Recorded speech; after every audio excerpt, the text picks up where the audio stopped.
Hi everyone, welcome back to RTS. And what are we going to do today? Rearrange the stuff because yes, we're going to be talking about page protectors.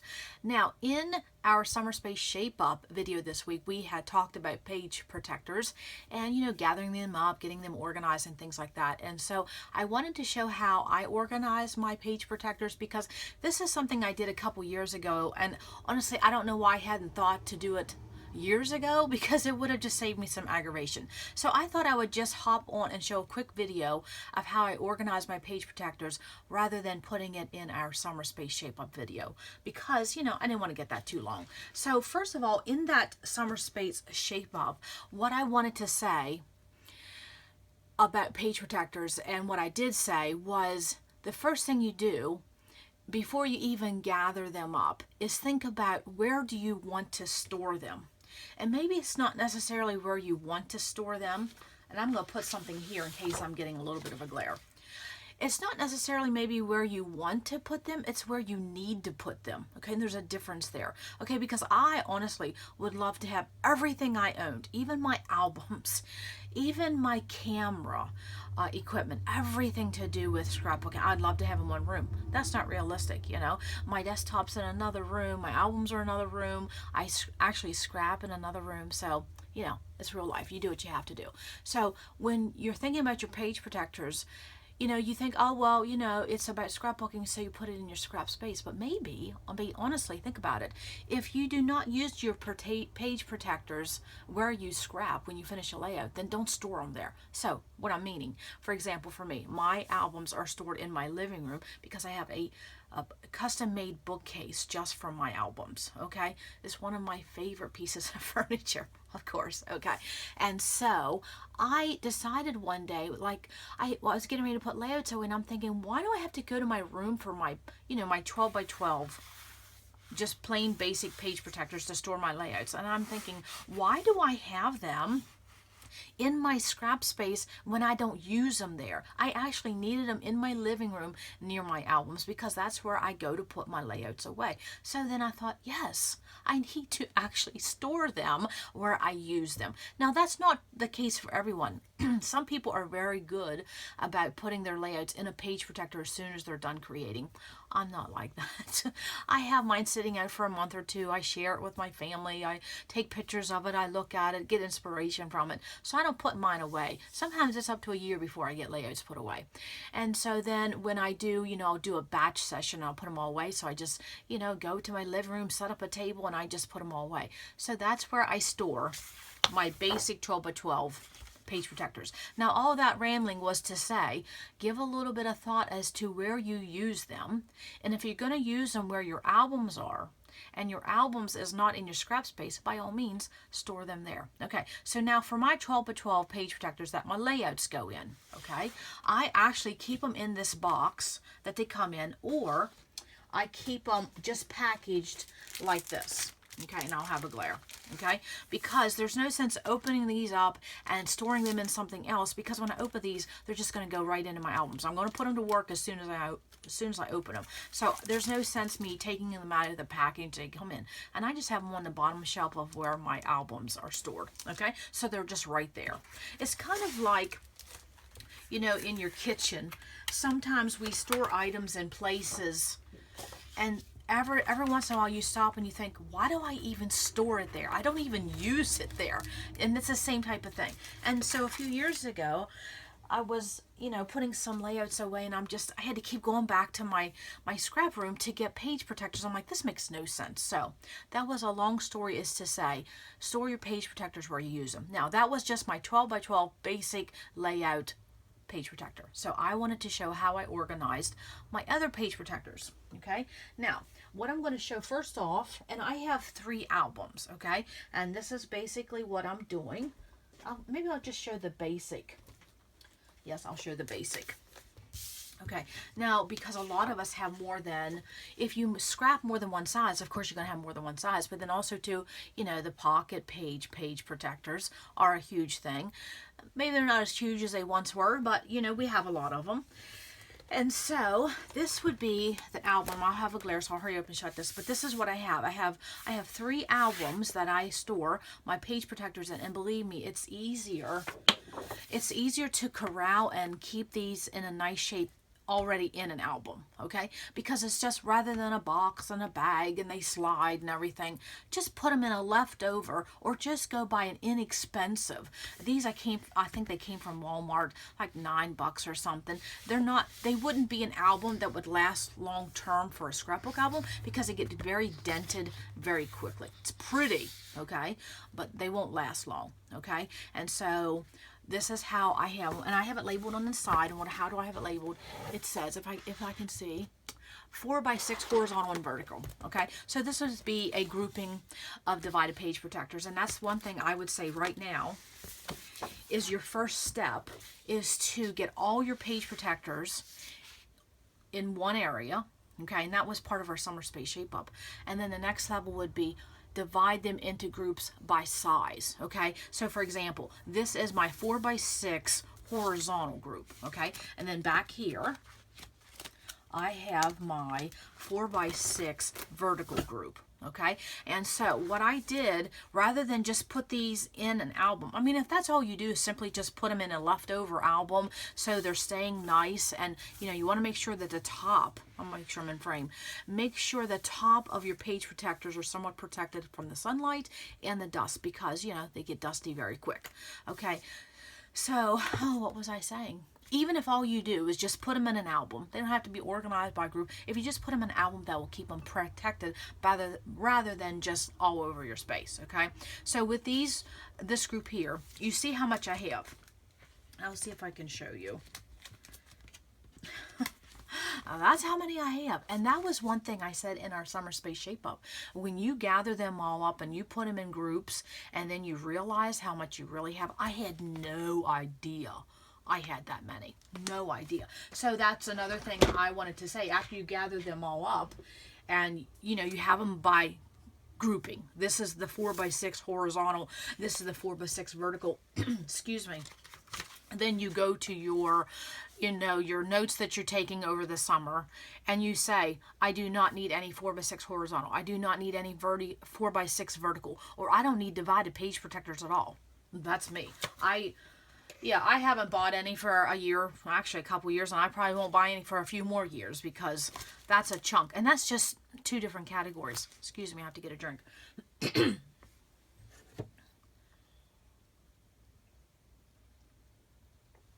Excuse me for that. So I had no idea I had that many. So what I did is I took leftover paper, and in my scrap space, I have a small section, a very small section of paper that I don't really care for, and this is what I use it for, this right here, okay? And so all I did was take a 12 by 12 piece of paper, and I cut it in the configuration of my page protector. Now, why did I do white? Because I don't like this paper, so I don't want to see it when I flip through it, so I put the white. Okay, so there's that. The 4x6 horizontal, and then I have another grouping back here, which is the same way. I just took a piece of paper, and this would be the 4x6 vertical. Again, same piece of paper. And then it looks like I have another group back here, so I'll see what that is. Okay? Oh, yes, I can see. Okay. So then, they're my other grouping. And I'll talk about how I separate those groupings. Is this actually 4x6 vertical and horizontal? So I put them all in one, and I didn't have a lot of them, but I still need to make sure I know what I have. Okay? So I put that in another grouping. Again, I use another piece of back paper. Now, I want to say something. Look at this page protector here. Now, these are We Are Memory Keepers.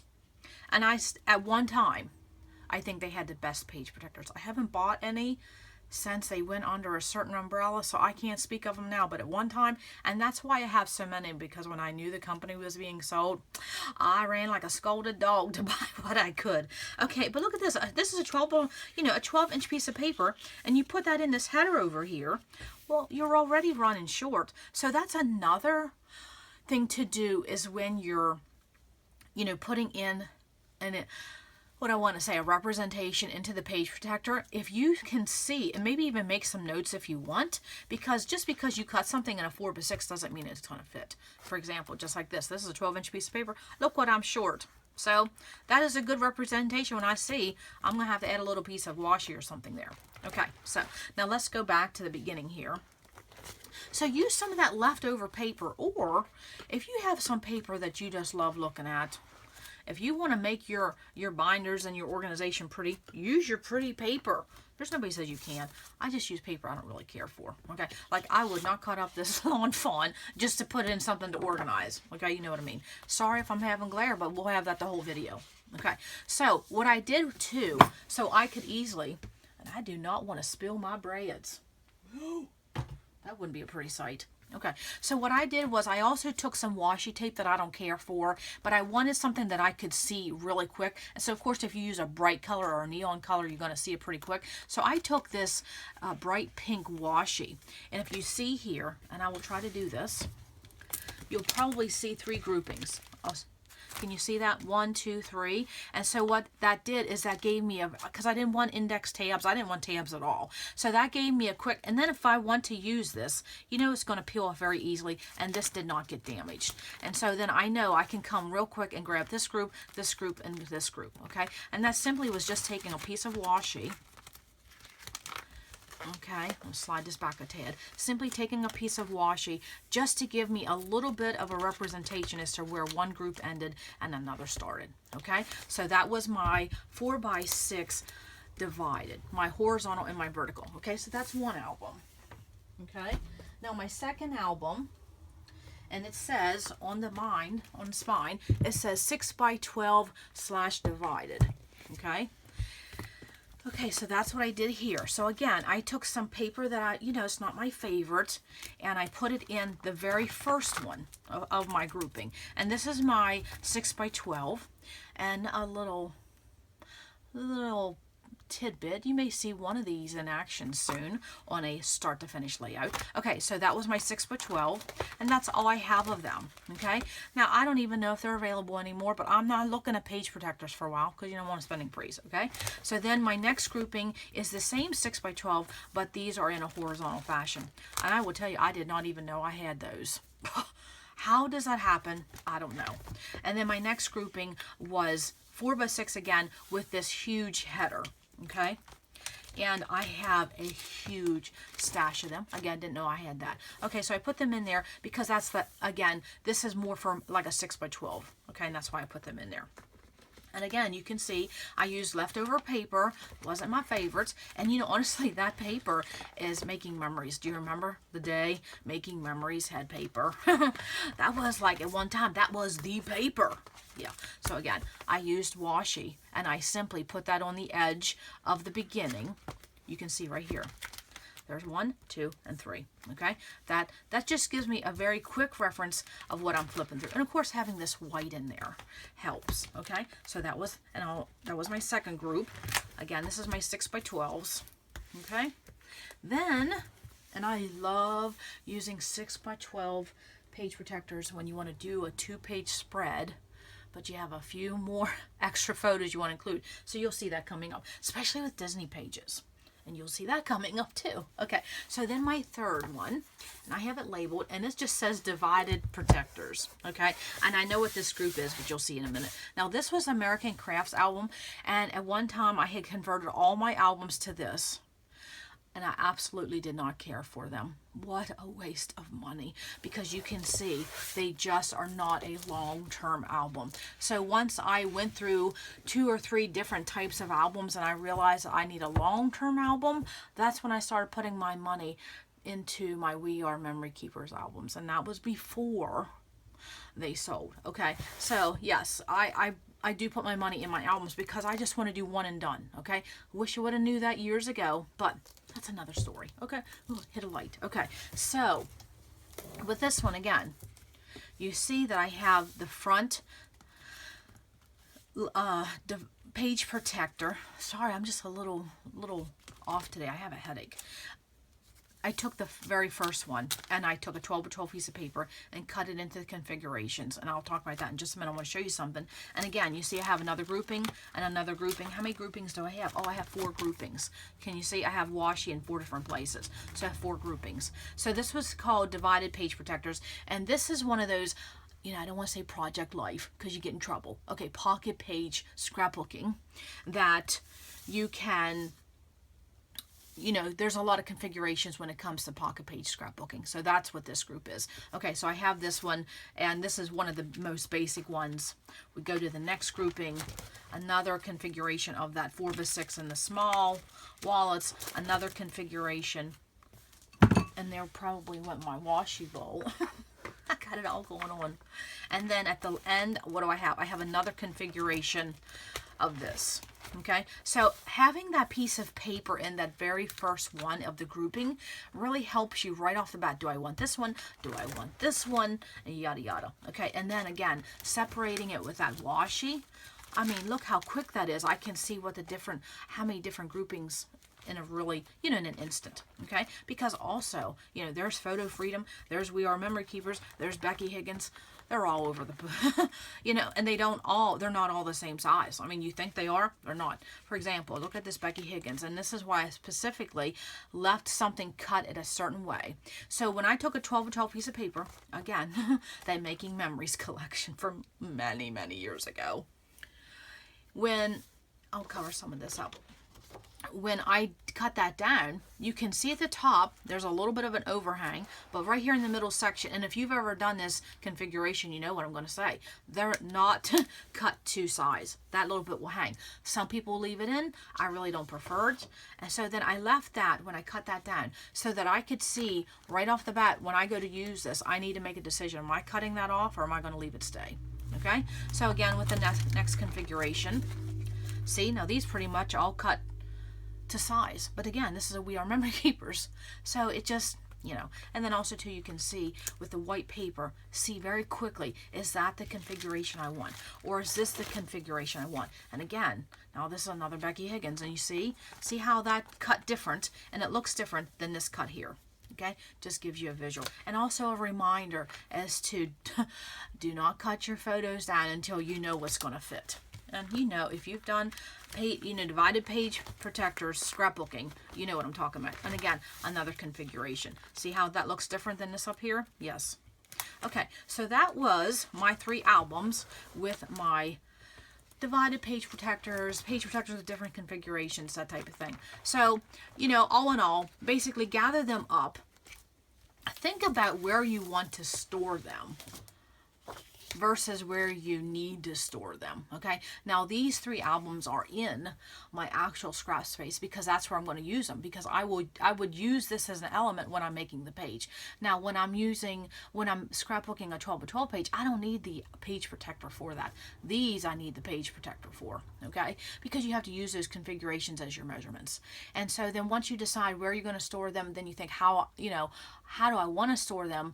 I would say, if you're simply going to take your page protectors out of your box, I just lost mine, and you're going to use them right away, there's no sense organizing them. Leave them in this box. It'll keep them dust free, keep them in the packaging. Why not? Keeps them pristine. Okay, but then if you're someone that just has them laying around and they're getting dusty and they're kind of getting bent, not staying in good shape, put them in a leftover album, or go buy a very, very cheap album, you know, like a $9 album. Okay, sometimes you can get them for $6. Okay, buy a cheap one and then label them, because you will not remember. And I mean, I have 3, but I have them sitting underneath a desk, you know, that I can see the spines and I know which one to grab. Okay, so I think that's basically all I wanted to cover when it came to, no, I have one more group, and I covered this a little bit in our summer space shape up, but since we're talking about page protectors, I wanted to show you another thing I have in my space when it comes to page protectors. And this is just a small grouping, but it's something that I needed to house a couple years ago, and I needed to get with the program here. And that is my leftovers. The ones that maybe like this 8x8 size, I don't use this anymore, but I still use them in my process, meaning to store scraps like these. These are by American Crafts. I don't care for these, so I have a stash of those, you know, left over in my inventory, so I use them when I'm building page kits, or these 8.5 by 11s. I no longer scrap that size, but I keep them when I'm storing scraps. And, you know, I have in this extra pocket. And what's in this one? Oh, these are the cheaper 8.5 by 11. So what I did was I just put all of these in one page protector, and then that's how I keep them in my space, and then I keep them handy because I'm using these all the time. So that's another good tip, I guess, to say that if you want to use your stuff, especially these leftovers, put them in a certain area, accessible, you know where they all are, okay? And I will tell you, I had a lot more than this, but since I've been keeping them corralled, I know where to grab them, and I use them a lot more, especially when I'm building kits. Okay, so I think that was all I wanted to say about page protectors. And if you have a certain way that you organize your page protectors and it's, you know, cost effective, please share below, because we're always looking for ideas. And again, that's just the way I do it, because I had some leftover albums and I found a couple at Walmart that were like $9. I think they actually may be. I mean, they're just as pretty as anything. I mean, look at the gold. They're just as pretty as anything. But look how they get scratched up, binged and banged, and they haven't even really been moved.